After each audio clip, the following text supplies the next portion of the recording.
Hello and welcome to the first lesson in this self-directed program towards chess improvement.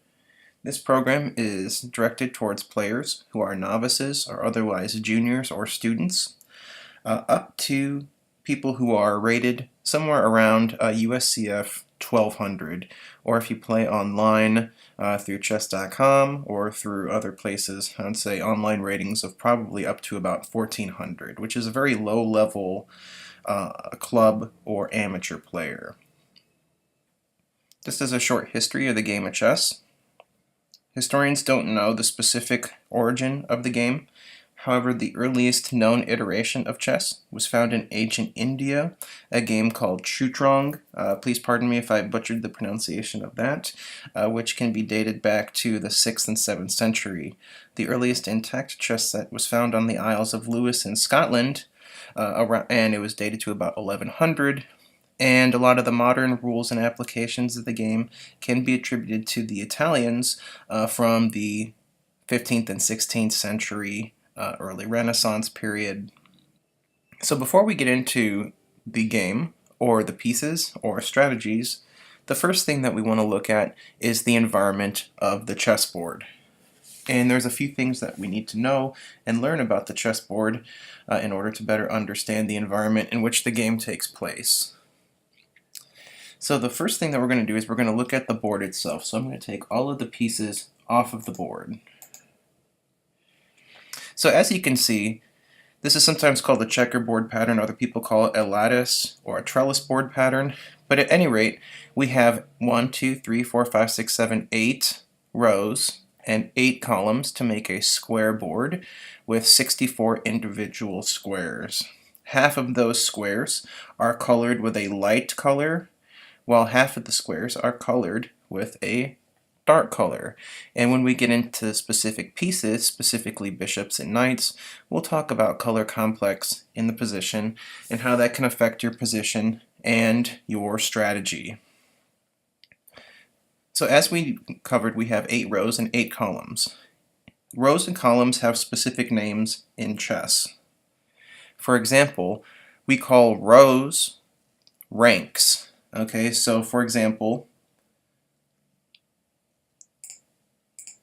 this horizontal row is called the first rank. And you can see that here on the left, going up the left, we have specific numbers that correspond with each rank. Every chess game will be set up the same. So the white rook on the bottom left square will always be on A1, which is A, the first file, which we'll talk about in a second, and 1, which is the first rank. Whereas here we have the second rank, the third rank, fourth, and then all the way up to the 8th rank. Now, as far as our vertical lines, we call these files. For example, here's our king. Our king is on, if you look at the bottom, the E file. You can see that we go from A to H, which is 8 letters, and 1 through 8. And we use both of these together to create a certain sort of a Cartesian coordinate, if you will, whereas we have the letter followed by the number. So for example, this rook right here is on A1. So we start with the letter, which is the file, the vertical row, and then we go by the number of the rank, which is 1. This knight is on the square G1 because we can see that it's on the G file, which is everything on this file, and it's also on the first rank, which is the bottom row for the white pieces. So why are ranks and files so important? Well, first, we use ranks and files strategically during specific phases of the game to acquire or achieve certain positional gains with how we move our pieces around, and we form our armies to attack or defend against our opponents. But secondly, and most importantly, is we use these letters and these numbers as notation so that players who are playing can record the moves of their game and replay them or study them later, or there can be an official catalog of the moves in each game, for example, for a tournament or for a publication or something like that. So we call this algebraic notation. And as we already covered, it's always going to start with the specific letter. It could be A for this rook, C for the bishop, E for the king, G for the knight, and then we go into the number of the rank. So this is the first rank right here, third rank, fifth rank, seventh rank, eighth rank. So we can go through and we can determine where things are on the board and where things have moved to based on their algebraic notation that we can read in a book, in a newspaper, magazine, or if we're recording the moves of our own game for study. The last thing that we're going to be looking at in this phase of the lesson is the topography of the board. A recurring theme that you're going to see throughout the course of this program is the emphasis of the center on a game of chess.